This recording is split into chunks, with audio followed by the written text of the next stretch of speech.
Hi friends. हाय मोदी जी, आपने थोड़ा वक्त निकाला उसके लिए बहुत शुक्रिया। आज तो मन करता है बस आपसे ही बातें करूं। नहीं नहीं नहीं सर, आप 18-18 घंटे काम करते हो, आप बातों में लग गए तो देश कौन चलाएगा। लेकिन हाँ, शॉर्ट में बात करते हैं आपकी मन की बात। जंतर मंतर पर जो कुछ भी हुआ देश और दुनिया ने देखा है। बिल्कुल सर, बिल्कुल पूरी दुनिया ने देखा। आप सोचो सर, देश के इतिहास में पहली बार दिल्ली के बीचों बीच युवाओं पर इस तरीके से पैलेट गन का इस्तेमाल, पुलिस और गुंडों की इतनी बर्बरता स्टूडेंट्स के ऊपर।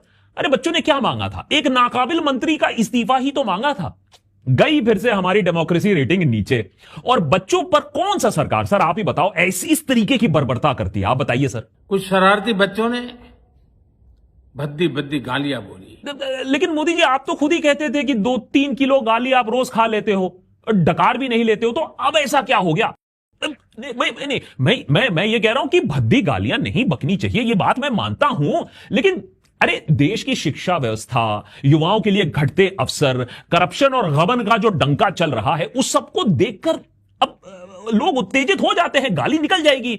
ये उनकी फ्रस्ट्रेशन है। अरे बड़े से बड़ा पेपर लीक हो जाता है, उसके बाद भी पेपर माफिया देखिए मोदी जी खुला घूम रहा है।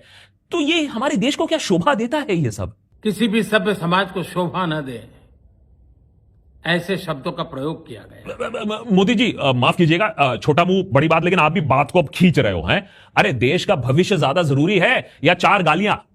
मैं ये नहीं कह रहा हूं कि गाली बकी जानी चाहिए, लेकिन यह भी तो हो सकता है कि जेनजी ने गाली आप ही से सीखा हो, आपके करीबियों से सीखा हो। हैं?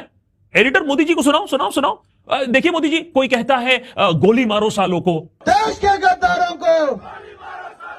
कोई कहता है प्रेसिडेंट कलाम आतंकवादी था। अब्दुल कलाम भारत का राष्ट्रपति बना, लेकिन वो नंबर 1 का जिहादी था। पाकिस्तान को एटम बम के फार्मूले अब्दुल कलाम ने दिए। कोई गांधी जी को कहता है। इतना आदमी था, आप कहते थे कि जी बापू तो चरखा चलाता था, बापू की तो आंतें दुखती थी। जैसे ही कोई जवान लौंडिया दिख गए, और तेरी की आजा जा। कोई बीजेपी नेता संसद में बैठकर चिल्ला रहा है। कभी इन पर एफआईआर हमने नहीं देखा है। इनको तो आपके पार्टी की तरफ से हौसला अफजाई मिलती है। वैसे मोदी जी, आप भी तो कोई कम नहीं हो, विपक्ष को मुजरा कराते हो। इंडिया अलायंस को अपने वोट बैंक की गुलामी करनी है तो करें, उनको वहां जाके मुजरा करना है तो भी करें। मेरा बस कहने का मतलब यह मोदी जी, गाली आपको मिली, लेकिन उससे आगे बढ़े, मुद्दे की बात कर ले। मुझे तो गालियां दी गई, मेरी स्वर्गीय माता को भी गालियां दी गई।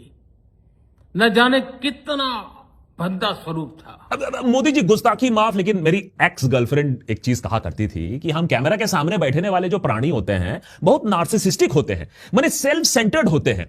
माने आप सोचिए कि दुनिया हमसे ही शुरू होती है, हम पर ही खत्म होती है, बाकी सब लोग कॉकरोच होते हैं। मैंने इस फीडबैक को बहुत पॉजिटिवली लिया, सालों तक काम किया एक बेहतर इंसान बनने के लिए।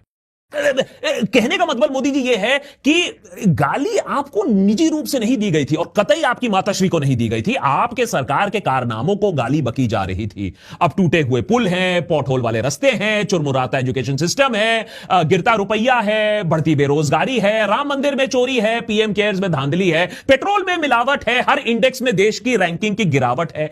इन सब चीजों को गाली पड़ रही थी।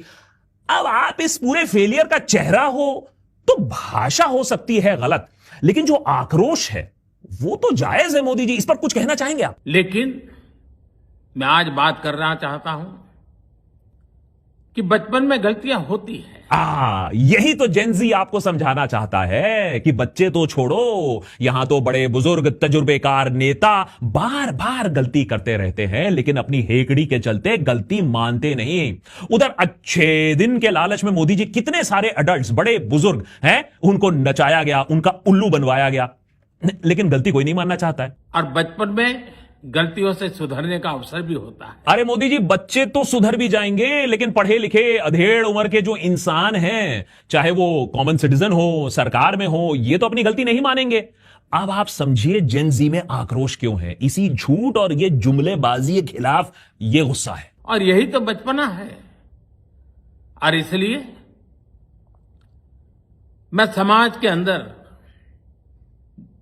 जो आक्रोश है उसको भली भांति समझ सकता हूं। अरे वाह मोदी जी, ये हुई ना बात। मैं जानता था कि और कुछ हो ना हो, आप अच्छी तरीके से लोगों की नब्ज खूब पहचानते हो। अब आप समझ जाइए इस आक्रोश का कारण क्या है। अगर आप उसे समझ जाते हो तो देश की समस्याओं का निवारण इमीडिएटली शुरू हो जाएगा मोदी जी, मेरी गारंटी है। एक कल्चरल शॉक है कि हमारी बेटियां इस प्रकार की भाषा कैसे बोल सकती हैं। मोदी जी, बेटियों की भाषा कल्चरल शॉक का मुद्दा नहीं है। मुद्दा यह है कि इस प्रकार की भाषा हमारी बेटियों को क्यों इस्तेमाल करना पड़ रहा है। आप सोचिए मोदी जी, 12 साल के अच्छे दिनों के बाद इतना असंतोष, इतना गुस्सा क्यों है। एजुकेशन ले लीजिए, रिसर्च ले लीजिए, जॉब ले लीजिए, सबको इतना अंधेरा क्यों दिख रहा है। और ये बेटियों की भाषा से इतना शौक क्यों लग रहा है मोदी जी सिस्टम को। बेटे भी तो इसी भाषा का उपयोग कर रहे हैं, ये बेटियों पर फोकस क्यों हो रहा है। ये कैसी मानसिकता दिखा रही है। लेकिन समय है इन बच्चों को गले लगा करके राह दिखाने का। मोदी जी, अब आप सवाल का जवाब नहीं दे रहे हो, बुरा मत मानिए, लेकिन आप अब मुद्दे को अच्छी तरीके से भटका रहे हो। और आप तो रहने ही दीजिए, राह दिखाने की बात आप तो मत ही करिए। साइन बोर्ड की जगह पैलेट गन लेकर खड़े हो जाएंगे आपके लोग, FAQ की जगह FIR थमवा देंगे, काउंसलिंग की जगह देखा बजरंग दल भेज दिया। ऐसे काम नहीं होता है मोदी जी जेनजी के साथ। एक गुमराह बच्चे हैं, उनको राह दिखाना हमारा काम है। मोदी जी, इसीलिए कहा जाता है कि आप जेनजी को समझे नहीं हो, आप उन्हें आंख नहीं पाए हो। ये बच्चे गुमराह नहीं हैं। अब इनकी भाषा आपको जितनी भी आपत्तिजनक लगे, लेकिन ये एक गुमराह, घमंड में चूर, भटकी हुई सरकार उसको राह दिखा रही है। अकाउंटेबिलिटी, जवाबदेही, ऐसी क्या चीजें होती हैं सरकार को अभी सिखाया जा रहा है। ये अंधे नहीं हैं। शायद इसीलिए सिस्टम इन्हें FIR और कोर्ट के चक्कर में पीसना चाहती है। उनको सजा देना, अदालतों के चक्कर कटवाना, समाज में उनको प्रताड़ित करना, इससे हम परिस्थितियां नहीं बदल पाएंगे। ये शायद आपने सबसे सेंस वाली बात कही है मोदी जी, मेनी थैंक्स। आपको पता है मोदी जी कि बच्चों को जेल में डालोगे तो लोग और ज्यादा भड़क जाएंगे, परिस्थिति और ज्यादा खराब हो जाएगी। आपका कद वैसे में भी इतना बड़ा है, सीना इतना चौड़ा है, क्या आप उन बच्चों को माफ नहीं करना चाहेंगे। मैं उन्हें माफ करना चाहता हूं। अरे मोदी जी, आप पुरुष नहीं, आप महापुरुष हो, आप नॉन बायोलॉजिकल हो। अरे कंगना और सुनील शेट्टी के लिए वैसे में ही आप पहले से ही भगवान हो। लेकिन मोदी जी, यहां सवाल यह नहीं है कि आप उन्हें माफ करो, सवाल यहां यह भी है कि क्या जेन जी आपको माफ करना चाहता है। जिस तरीके से एजुकेशन का, उनके भविष्य का गला घोटा गया है, वो आपको माफ करने के मूड में नहीं है मोदी जी। समाज भी मेरी इस बात को स्वीकार करे, क्योंकि मेरे मन में एक ही भाव है। कभी कभी दांतों तले हमारी जीभ आ जाती है। Modi ji please please please, दांतों की बात तो आप नहीं करिए। स्किन केयर पर आप इतना ध्यान देते हो और दांतों की ये हालत है। क्या उदाहरण, what example are you setting Modi ji अगली पीढ़ी के लिए। खून निकल आता है, लेकिन हम दांत तोड़ते नहीं है, क्योंकि दांत भी हमारे हैं, जीभ भी हमारी है। मोदी जी, आप दांत नहीं बच्चों की तोड़ रहे हो, और एक बार भी इस बात के लिए आपने माफी नहीं मांगी। अच्छा चलो, माफी तो आप नहीं मांग सकते हो, आपने खेद तक नहीं जताई। अरे मिलेनियल्स ने तो सिर्फ सुना था कि पुलिस गार्ड में डंडा कर देती है, जेन जी ने तो अपनी आंखों से 4K हाई डेफिनेशन में देख लिया है। इतनी बर्बरता के बाद भी एक संदेश आपसे ना बन पाया, बच्चों के लिए कुछ भी आप नहीं बोल पाए। बच्चे भी हमारे हैं, उन्हें राह दिखाना हमारा काम है। सर, बच्चे आपके नहीं है, आप फकीर किस्म के इंसान हो, आपकी रेपुटेशन अलग है, वो उसको अलग रख दीजिए।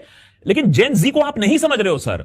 आप उनको व्हाट्सएप दिखा दिखा कर उनकी राह नहीं बदल सकते हो, उनकी राह को अंधभक्ति की तरफ नहीं ले जा सकते हो।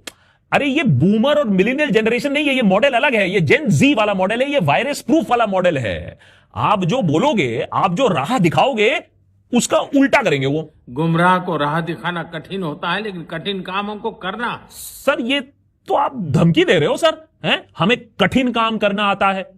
अरे कठिन काम करने का मतलब होता है स्मार्ट सिटी बनाना, काला धन वापस लाना, मेक इन इंडिया को सफल बनाना, 15-15 लाख रुपए अकाउंट में जमा करना, यह सब कठिन काम होता है। आप कहना क्या चाह रहे हो यहां मोदी जी कि जेन जी अगर प्यार से आपके पास ना आए तो आप टेढ़ी उंगली का इस्तेमाल करोगे, कठिन काम करोगे, तो इसका मतलब आप यही कहना चाहते हो कि आने वाले दिनों में इंस्टाग्राम खत्म है, और ज्यादा FIR और ज्यादा डॉक्सिंग, 15-15 साल की बच्चियों तक को नहीं छोड़ा जाएगा, यही बोलना चाहते हो। और इसलिए आओ, मैं इन बच्चों को कहता हूं, बच्चों आओ, हम देश के लिए साथ मिलकर के आगे बढ़े। सर बेसिकली तो आप यही कहना चाहते हो, आप बच्चों को कोई ऑप्शन नहीं देना चाहते हो, कि वो चुपचाप आपके साथ आ जाए, क्योंकि आप भी जानते हो कि 2029 इलेक्शन में जेन जी फर्स्ट टाइम वोटर बनेगा, सबसे बड़ा तबका बन जाएगा, इंपॉर्टेंट वोटर बेस बन जाएगा, और अगर ये आपके साथ ना आए तो आपके लिए भारी दिक्कत हो जाएगी। लेकिन मोदी जी, क्या ये इनकी गलती है कि ये इतने इंडिपेंडेंट माइंडेड है, ये किसी की बात नहीं सुनना चाहते हैं। कुछ नया सीखें, गलतियों से भी सीखें, अपने सपनों को लेकर के चल पड़े। देश बहुत आगे बढ़ रहा है, आगे बढ़ने वाला है। सर एक बात बताओ, किस फील्ड में आगे बढ़ रहा है देश है? मैं बच्चों को वही बता दूंगा, उसी फील्ड में वो नौकरी ढूंढ ले। मैंने स्विगी, जोमैटो, आईटी सेल छोड़कर कौन से फील्ड में? अब तो मोदी जी सॉफ्टवेयर फील्ड में भी नौकरी नहीं मिलेगी। एआई रेस में भी हम इतना पीछे चले गए हैं। तो आप क्या एश्योरेंस देना चाहोगे मोदी जी जेन जी को? और आपका भी आगे बढ़ना निश्चित हो, यही मेरा सपना है। सर आपका सपना है कि पार्टी जीतती रहे, आपको फिलिप कोटलर अवार्ड मिलता रहे। यहां मोदी जी बात देश की हो रही है, थोड़ा कोशिश करिए आई मी माई सेल्फ, अपने आप से फोकस हटाकर थोड़ा देश के बारे में बात कर लें। मैं आपके लिए जीता हूं, आपके उज्जवल भविष्य के लिए खपता हूं। यार फिर से आई मी माई सेल्फ। बस बस पूरा देश जानता है मोदी जी कि आपकी खपाई किसके लिए होती है। A1 + A2 = 2AB नहीं, अब तो 56 एक्स्ट्रा 2AB मिल चुका है। उनके उज्जवल भविष्य के लिए तो आपने बहुत खपा है, बहुत काम किया है, लेकिन आम इंसान जो है, आम स्टूडेंट जो है, वो पिस गया है। उनको क्या सफाई देंगे आप जब वो आपके सामने आएंगे? आओ हम मिलकर के देश को आगे बढ़ाएं। आओ गलतियों से सीखो, आगे बढ़ो। मोदी जी 12 सालों से देश आगे ही बढ़ने की कोशिश कर रहा था, लेकिन नफरत और बंटवारे की राजनीति में देश झुलस चुका है। हम पीछे फिसल रहे हैं। यह सबसे बड़ी गलती रही है हमारी। लेकिन मैं जानता हूं इन सब चीजों के बारे में आप बिल्कुल बात नहीं करना चाहोगे। बहुत बहुत धन्यवाद दोस्तों। देखा मोदी जी, चलिए समय निकालने के लिए बहुत बहुत धन्यवाद। लेकिन मैं मोदी जी आपसे एक रिक्वेस्ट करना चाहूंगा। आपकी सरकार बार बार बोलती रहती है कि हम बांग्लादेश नहीं है, हम नेपाल नहीं है, लेकिन गलतियां वही आप कर रहे हो। एक तरफ स्टूडेंट्स का आप मजाक उड़ा रहे हो और दूसरी तरफ स्टूडेंट्स के खिलाफ एक्शन ले रहे हो, उन पर बर्बरता कर रहे हो। नेपाल और बांग्लादेश में एग्जैक्टली यही 2 गलतियां की गई थी। आशा करता हूं यह चीज आप ना करें। जय हिंद।